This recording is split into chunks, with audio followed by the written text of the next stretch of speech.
asalaamaaleykum suñuy mbokk internet ci asalaamaaleykum àdduna wërngal këpp ñu ngi leen di jaajëfal bu baax di leen ziar di leen jox seen wàccuwaay di leen wax ne tey nag dañu fi am gan gu mag muy Serigne Abdou Mbacké Bara Dolly boo ko tuddee rek sa xel war na dem ci parti démocratique sénégalaise sa xel dina demit ci assemblée nationale mbaa sa xel dem Touba mu nekk vice président commission de loi bu assemblée nationale nekk coordonnateur ci bokk gis-gis ñu dalal ko fi tey fas yéene weccate boo xalaat ci lépp loo xamante ne rek mu ngi jëm ci Sénégal rawantina mbas mi ñu nekk ak mbënn mi Serigne Bara ñu ngi lay nuyu. waaw maaleykum salaam soxna si maa ngi lay fay di nuyu mboolem Sénégal yi nga xam ñoo ñuy siifur ci site bi nga xam mooy Sénégal 7 muy site bu am solo di nuyu mboolem ñoo xamante ni aussi tamit ñoo ñuy déglu di nuyu seen kilifa di am mbégte ci dalal leen waxtaan ak yéen ci situation réew mi lépp loo xamante ni askan war nañ ko yëg war nañ ko xam ñu xam ko. honorable bëggoon nañoo xam sa gis-gis ci maanaam mbënn mi nga xamante ne moo ñëw lëmbee Sénégal mu metti trop ci ñi nga xamante ne seen kër dafa am ndox wala mbedd mi ak fépp foo xamante ne ndox taana fa nit ñaa ngi ciy dund métti population bi. waaw li nga xamante ni moo ci sama gis-gis mooy ginnaaw bu ma leen metti loo li nga xam moo am ci ñoom bokk ak ñoom coono bi bokk ak ñoom jafe-jafe yi ñuy dund. di wax ni daal fi nga xamante ni fa laa mën a waxe mooy sénégalais yi sonn nañu te amuñu ko leen taxaw ndax ki nga xamante ni moom lañ joxoon seen baat jox ko seen alal gisuñu ko ndax damay wax rek ni man président de la république bu fekkee dañ ko fal askan wi wóolu ko jox ko réew mi juróom-ñaari at jox ko assemblée nationale juróomi at joxaat ko réew mi juróomi at joxaat ko assemblée nationale encore juróomi at kooku réew mi wàcc nañoo ak moom. bu fekkente ne situation toll na fii moom moo war a bàyyi ay yitteem yëpp dem ci population boobu noonu wax leen ni leen kat lii nga xam moom ngeen ma joxoon mënatuma wala fii laa si toll mais nekk président de la République boo xamante ni président tuteur la nga ko tuddee koo xamante ni daanaka sa téléphone nga yor rek nekk si snap bi ak Twitter yi lu xew nga génne te wàccul benn yoon si terrain bi kooku yaakaar naa ne kooku saaga askan wi la ndax maa ngi fàttaloo rek président Abdoulaye Wade bi mu limee sax am 2012 2011 2012. ku ne xam na ni bi mu jógee Fayaas automatiquement aéroport la jógee dem ci askan wi ci palier bi te lan doon dund 2012 ak 2011 tey jii li ñuy dund moo gën a métti loolu te gisuñu suñu njiitu réew kon dama jàpp ni man damaa bokk Sénégal yi nga xamante dañuy laaj ana seen njiitu réew dañoo amul njiitu réew loolu il faut que ñu laaj ko mais nag aussi tamit di wax askan wi nga xamante ni tey ñooy dund coono boobu ñoom ñoo ko yóbbi seen bopp. ndax ñoo fal koo xam ne cuune la amul xam-xam mënut te bawut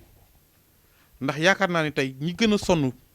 mooy population bi nga xamante ni doon wote ñu leen jox junne wala ñaari junne ñuy sol tey ay tisetu Macky Sall ak mbubbi xartu Macky Sall ngir leen di neexal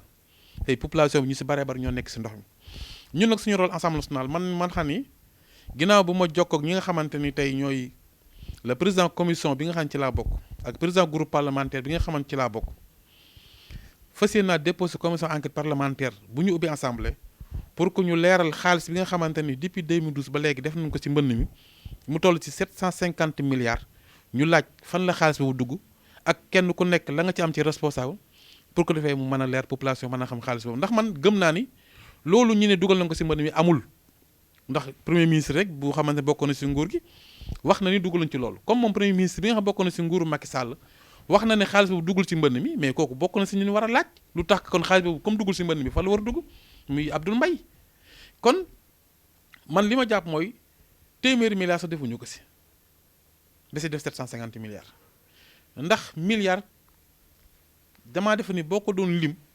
nga war see wàññi téeméer war naa defal lépp loo xamante moo jëm ci mbiru inondation mais lan lañ fi def kon yow lu war naa mën a leer ci bopp askan wi di ñaawlu aussi taxawaayu assemblée nationale bu ma ñaawlu taxawaayu assemblée nationale damay ñaawlu taxawaayu président assemblée nationale muy Moustapha Niasse ndax commission bi ñu yore Mamadou Lamine Diallo jiitu ko ñun ci la ñu bokk man maa génne woon xalaat que ni nañu dem seeti askan wi massawu leen ci banlieue bi ak fu ñu mën a dem fa ma dëkk si Touba maa ngi koy def joxe naa machine ña ngay manque joxe naa la man maa ngi leen dimb population boobu noonu mais fekkee da nga nekk député nekk au niveau national bokk si benn commission ba war a dem di seeti bi ñu jëlee initiative ma wax ko ñu war a dem seeti Moustapha Niasse moo ne bu kenn dem kon yaakaar naa loolu commission assemblée nationale amatul njariñ ndax Moustapha Niasse moo taxaw wax ni commission assemblée nationale bu mu dem seeti askan wi tant que bureau assemblée nationale jox ko ndigal ba tey jii suba lañ war a daje bureau assemblée nationale pour jéem a jox commission bi ndigal mais est-ce que loolu ñun nekk na si république boo xam ne démocratie la dictateur la nekk si président de la république dictateur la nekk assemblée nationale loolu dama koy ñaawal di ko naqarlu kon population bi tey bu fekkente ni tey gisuñu député opposition bi mooy Moustapha Niasse moo leen bloqué ndax moo bëggul population bi génn seen i jafe-jafe moo bëggul population bi xam li nga xam mooy député opposition bi li leen di dégg pour ñu mën ko wax assemblée nationale ngir nëbb ñaafteefu nguur gi ba pare dafay xeex Macky Sall ndax xeex Macky Sall mënul passé yow ay député jël initiative bu rafet bu am solo pour que dem wax ak askan wi yow nga taxaw nekk njiitu assemblée ni leen bu kenn dem kooku da ngay yaakaar na ngay sabote liggéeyu Macky Sall kooku il faut que ma interpellé président de la République xamal ko ni ko Moustapha Niasse moo tee député yi wàcc ci terrain bi pour que dem wax ci turu assemblée ndax moo wax ne bu kenn dem tant que assemblée nationale dajewuñu joxe maanaam ndigal pour que loolu mën a am loolu tamit il faut que mu leer population moo tax tey gisaguñ député yi pour ñu dem pour jaajëfal leen ci coono yi nga xam moom la ñu jànkonte. mais est-ce que nekkul Moustapha Niasse dafay xaar ndigal bu jóge ci président de la république. waaw ku ne xam na ni Moustapha Niasse ndigal lay xaar ndax ndigal moo ko fa teg mais dama yaakaar ne ñun ensemble ni ñu def ñu toll askan wi fal ñu bu lu mel ni amee waruñoo xaal ndigalul Macky Sall dañoo war a dem ci askan wi malgré que ñun député lu man mooy dem càmbar wax xool leeral mais mu ñu jël benn décision mais bu ñu ko bëggee def nag kii ne bu leen ko def nag kooku nag moom la engagé. ñu dellu si waat ci régime Wade ndax mbënn mi fi amoon métti woon trop 2005 mën nañ ne jàpp ci at yi ci kanam yi fi maître Wade mujjee def mbënn mu métti amoon na fi plan Jaxaay ñu sumboon ko fi ba li ci mujj eggul kon yéen tamit est-ce que defoon ngeen la leen war ci mbënn mi ci seen régime. xam nga damay faral di wax rek nii mbirum Ablaye Wade jàll na 2012 la fi jóge askan ñoo ko fi jëlee woon la mu waroon def lépp def na ko bi fi mbënn mi amee moom moo initié plan Jaxaay tey dañoo kaase woon ay nit yoo xam dañoo nekkoon ci ndox yóbbu leen foofu ñooñu tey boo leen laajee da nga xam ni plan Jaxaay am na solo mais li am solo mooy bu fekkente ni moom nekkoon na fi def li mu war a def état continuité la Macky Sall ñëw mi nga xam moo jiite réew mi à 2012 wax ni maanaam damay ñëw pour saafara mbënn mi jël di sa mesure tas Sénat nekk deuxième république deuxième institution mu tas ko ngir lan 2 milliards yi nga xam ne moom la mooy bis Sénat mu ne dama koy jël def ko ci mbënn mi mu wax ni jël na 750 milliards def ci mbënn mi ni mbënn mi dinaa ko xeex déetu fi am depuis juróom-ñetti at la mu xeexoon lépp ñetti fan ñëw yàq loolu est-ce que loolu yenu na maanaa ba pare ñaareel bi mooy décision bi mu jëloon pour tas Sénat ci jamono yooyu pourquoi mënut jël décision boobu tas conseil économique social environnemental tas conseil de la république tas conseil dialogue social mais ñetti conseil yooyu bañ njëriñ la amal population bi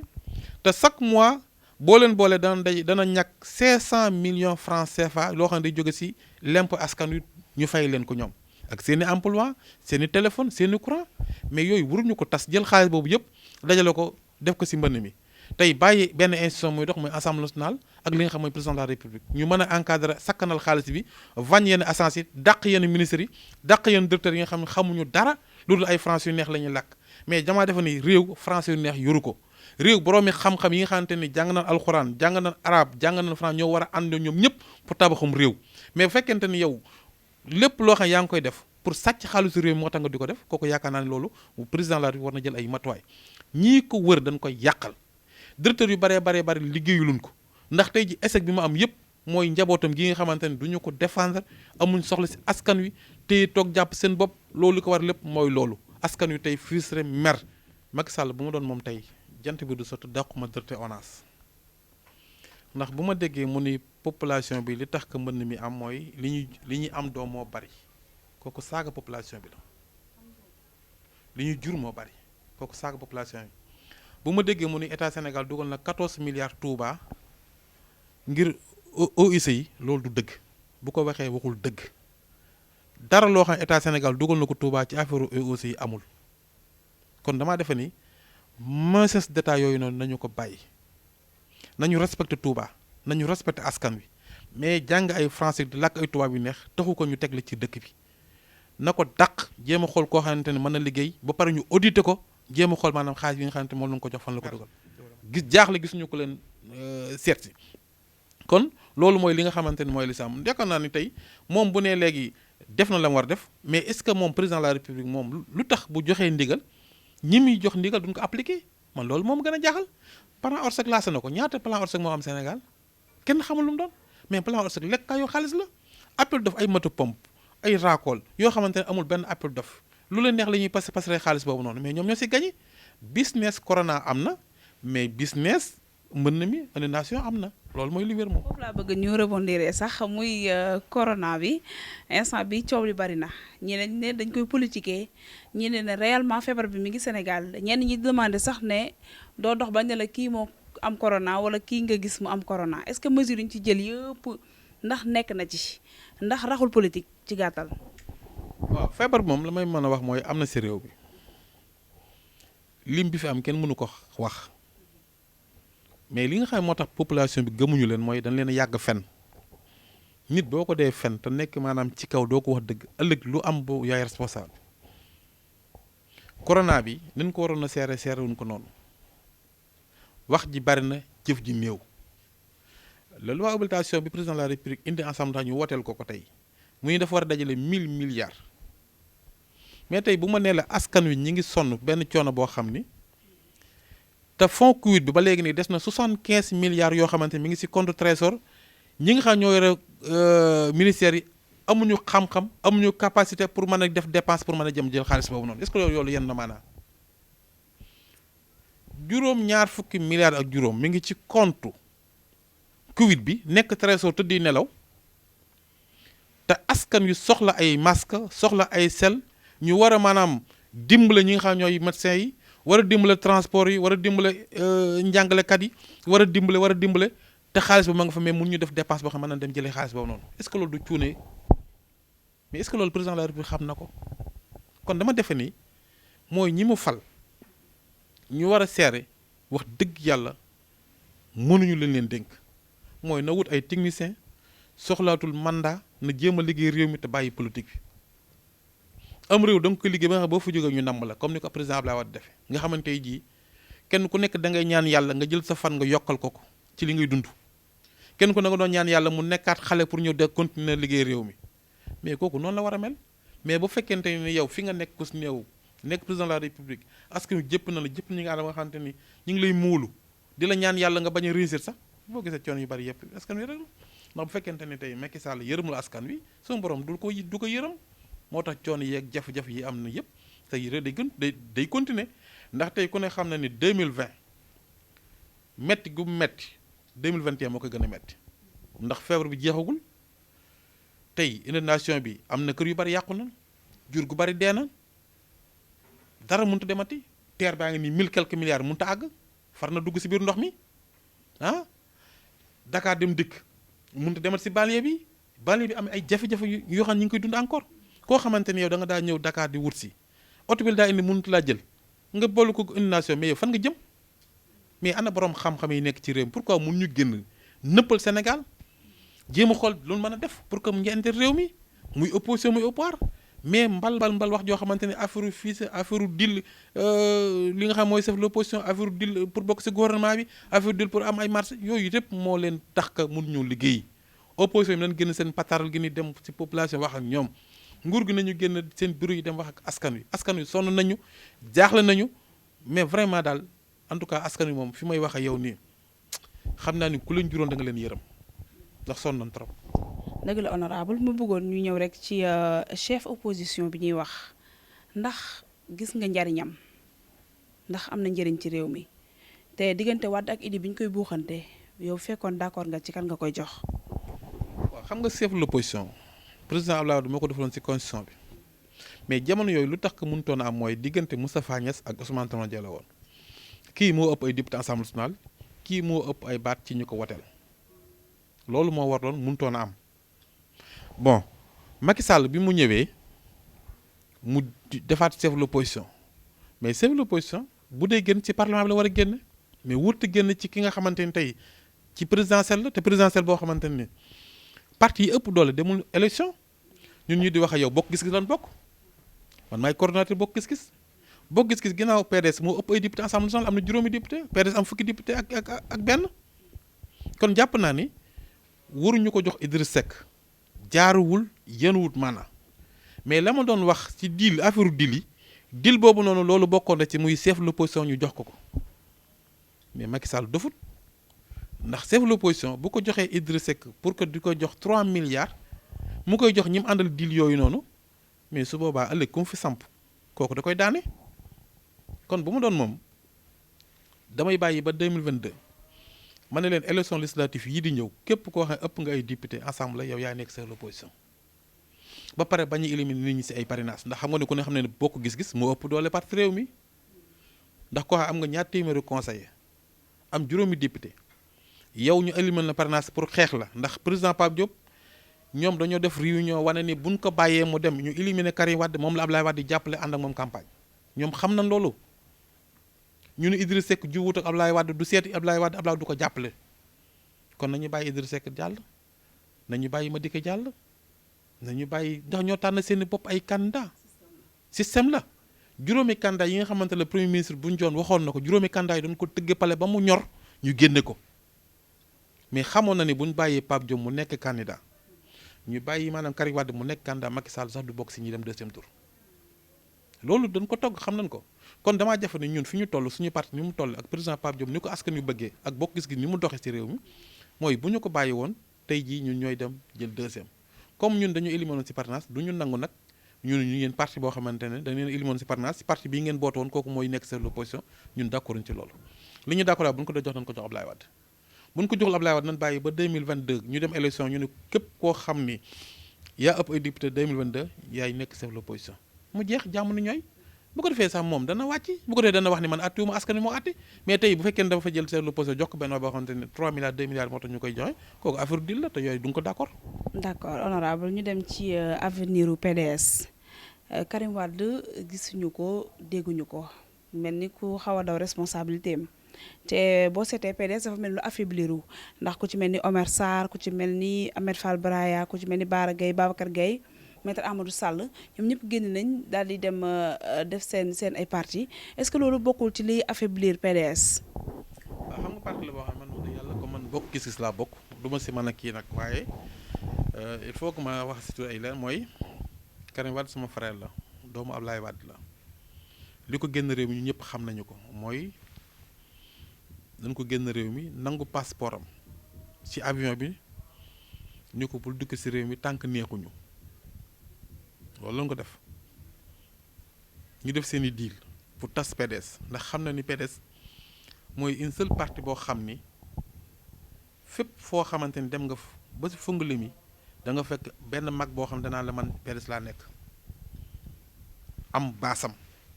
ñu ragal parti boobu noonu ñu doon jéem a xool lépp lu ñu man pour tas parti bi mais Abdoulaye Wade ku jar mu sant yàlla ndax nit ku am ngërëmal Sëñ Tuubaa muy Sëriñ Saaliw liggéeyal Sëñ Tuubaa ba Sëñ Tuubaa ni ko gërëm naa la defal ko li mu ko defal képp ku ko yéene torox yow yaay torox boo xoolee tey Ablaye Wade ni ko Macky Sall def ak ni yàlla def Macky Sall fayee ko réew mi xam nga ni Ablaye Wade war naa sant yàlla ndax bépp toroxal bu Ablaye Wade bu Macky Sall torox la Ablaye Wade rek sama borom teg na ci askan wi teg ci Macky Sall jafe-jafe gi coono yoo xam ni kenn xamul nu mu koy saafara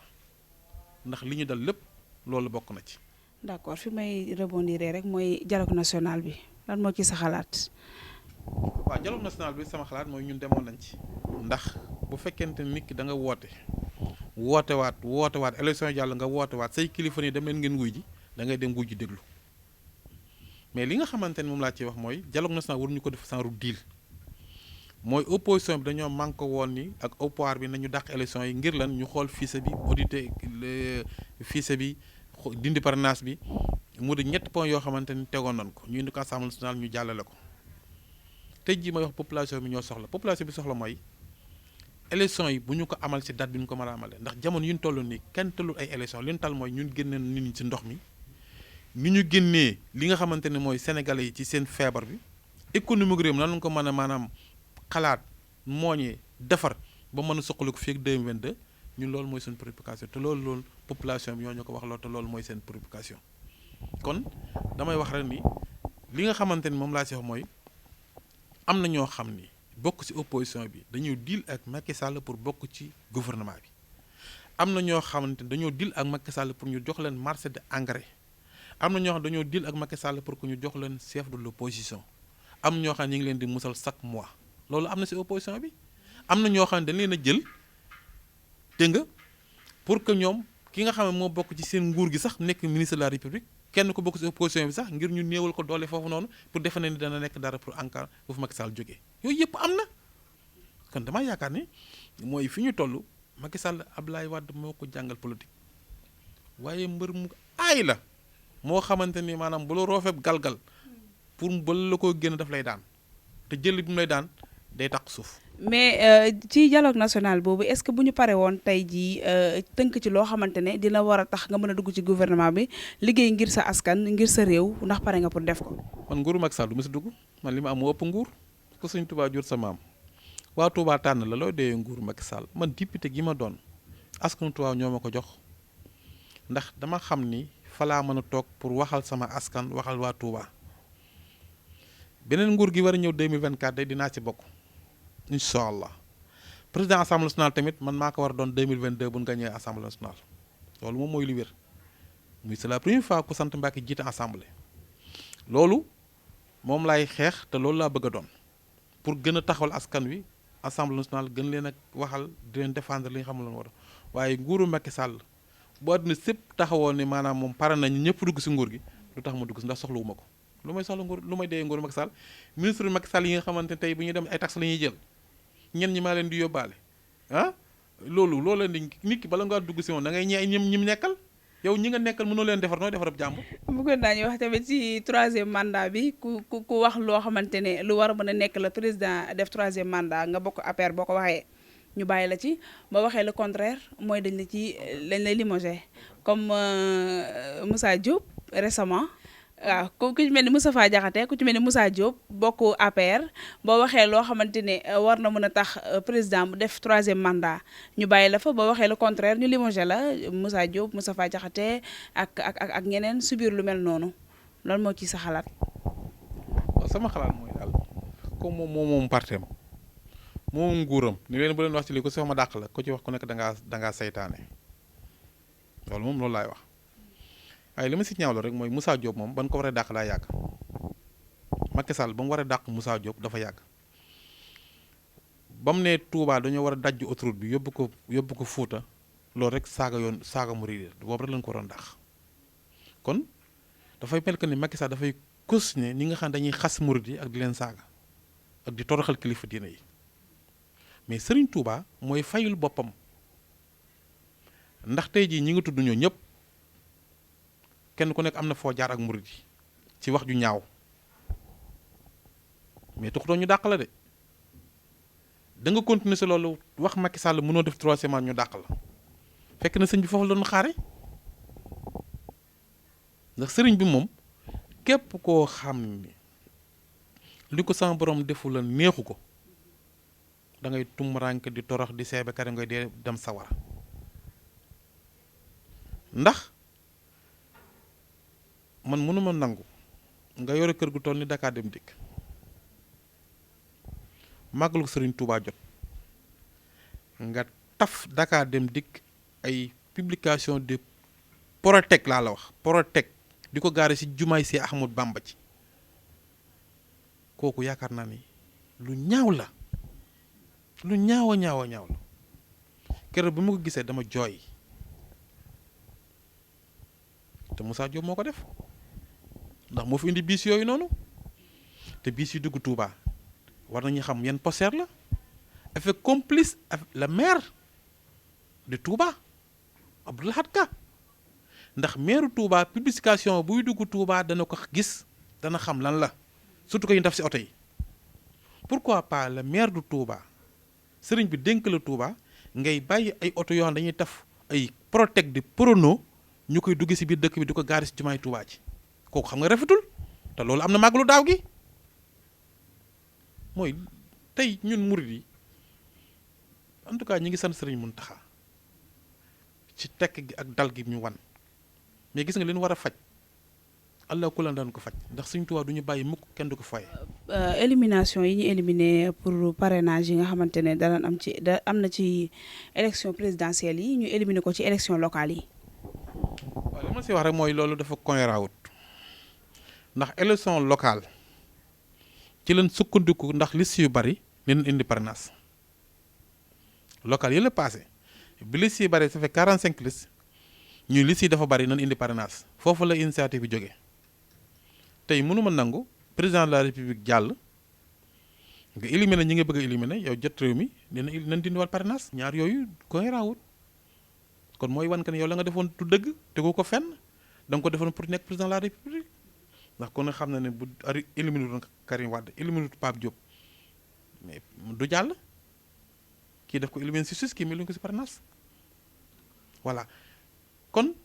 loolu lu ma see wax rek mooy ñoom ña fa nekk ñaap di politique di wax la ñuy wax ñoom la engagé mais ñun ñi nga xam ñoo ngi si askan wi di wax ak ñun askan la ñuy waxal moom la ñu tënk nag ci dernière question bi muy màggala Touba bi ku ne xam na ne léegi ñu dugg ci safar gi mu nekk loo xam ne ñëw na nga dëkk Touba nekk sëtu Serigne Touba am ci ay taalibe am ci ay ndongo nan ngeen koy waajalee. waaw waaj gi daal ne ko sama sër Ahmadou Bamba santaane woon noonu la ñu koy defee mooy berne ak jàng alxuraan ak jàng xasaayit noonu la ñuy màggale màggal gi sant la ko sama borom ci li nga xam moom la ko defal di gërëm di sant bu baax Serigne Mountakha Mbacké la xalifa général des mourides ndax état bi def na lu nekk complot bu nekk état def na ko ak ñenn ñi nga xam ñi ngi Touba pour que ñu bàyyi def màggal gi état bi laa la wax def na lu nekk ay complot ak ñenn ñu nekk Touba ngir ñu wax ak sëñ bi ngir ñu bañ a def màggal gi mais Serigne Mountakha mi nga xamante ni mooy Serigne Touba mu ni moom ndénkaane bi ko Serigne Touba dénk amul lenn lu mu si def lu do day sàmm nit nag la muy sàmm du nangu mukk kenn ko yàq kooku ñu ngi koy gërëm di ñaan taalibe bi yépp kenn ku nekk mu ñaanal ko Serigne Mountakha yàgg fi te wér ndax màggalu Serigne Touba yi ndigalu Serigne Touba la kon ñu ko Serigne ba waxee woote na ko ñun ñëpp nañu màggal si man nag la ma sa war def mooy dinaa ko def mooy dinaa confisquer ay masque yu doy yóbbu ko jox ko Serigne bi jox ko ñi nga xam ñoo yore màggal am na sax lu ñu xaw a réussir mooy nee nan cérémonie officielle du am état moo ko wax ndax nee na moom bu ñu ko defee du ñëw état bi nee na du ñëw cérémonie officielle oui du ñëw cérémonie officielle màggalu Touba mais ma gëm nag ni Serigne Touba jataay bu mu war a wax ak taalibe yi du ci cérémonie lay doon ñoom dañuy nax seen bopp mooy ne Serigne Mountakha woote fu mu bëgg a woote ñàkk fa war a fara fekk ci li nga xam mooy tax que population bi ak taalibe yi dégg li muy wax mu wax ko fa nit ñi dégg ko jëfe ko waaye ñun suñu yoon nekku ci nguur gi fi ñëw gum fa du ñëw Macky Sall lan la def Touba ba nit ñi di ko sant moo déggee ay nit di taxaw ay kilifa naan dañuy sant Macky Sall ko gërëm mais kooku seen intérêt bopp la mais Macky Sall deful dara Touba ndax tey ji la mu diggoon sëriñ bi yëpp defu si dara ba muy campagne la ne woon dana def aéroport Touba dana teg xeer bi est-ce que loolu def na ko ba muy campagne la ñëwoon Touba nii dinaa fexe ba deuxième corniche bi jaar xayram dinaa ko def deux fois benn fois la ko def dafa amul sax assainissement mbul gëlën la nga xamante ne mooy dëkk Sëriñ Mountakha bi ak waxoon na dinaa ko def ab tëli ba tey jii nga gis maanaam doomi Sëriñ Mountakha di jël maanaam ànd ak waa population bi di def manifestation pour ni Macky Sall la waxoon defu ko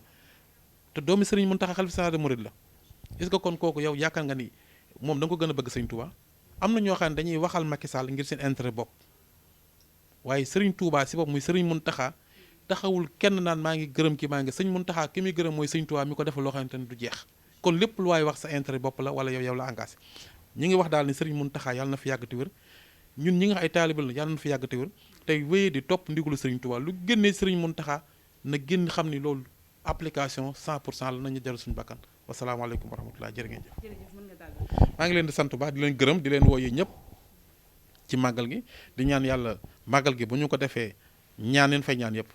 mu jeexal mbas mi di ñaan sëriñ bi mu yàgg fi toog di wér di ñaan Sénégal jafe-jafe yi ñuy dund mu jeex mais suñu premier jafe-jafe nag mooy Macky Sall tant que jëloon ko fi moom Sénégal jafe-jafe yi du jeex jërëjëf. jërë ngeen jëf suñu mbokku téléspectateur lii lañ leen indiloon ci suñu waxtaan ak honorable député jërë ngeen jëf suñu mbokku internet loolu lañ leen indiloon ci waxtaan bi ñu sekkoon ak Cheikh Abdou Mbacké Bara Dolly ñu leen di jaajëfal bu baax a baax di leen jox dig daje beneen yoon ak beneen invité ci yeneen waxtaan seen qualité mooy suñu mbégte ñu ngi leen di jaajëfal bu baax a baax ba beneen yoon incha allah jaa ngeen jëf. cheetetetet mais yow sawaay yow fu ñu la fekk yaa ngi ci kanamu ordinateur bi wala sa kanamu tablette ba sa téléphone portable lu xew mais damay lire ay information waaw xoolal boo bëgg am ay information yu leer nañ et en temps réel duggal ci www.senegal7.com ay information yu wóor man de maa ngi application Sénégal 7 lépp lu xew dama koy jot ci sama téléphone ci tàng bi te nag application Sénégal 7 am ko yomb na da ngay dugg ci Play Store wala Apple Store nga télécharge ko rek xam li xew ci réew mi ak la xew ci bitim réew te nag dara du la ci umpu. Vous voulez des informations en temps réel? Cliquez sur www.senegal7.com. Sénégal 7, le roi de l'information en temps réel.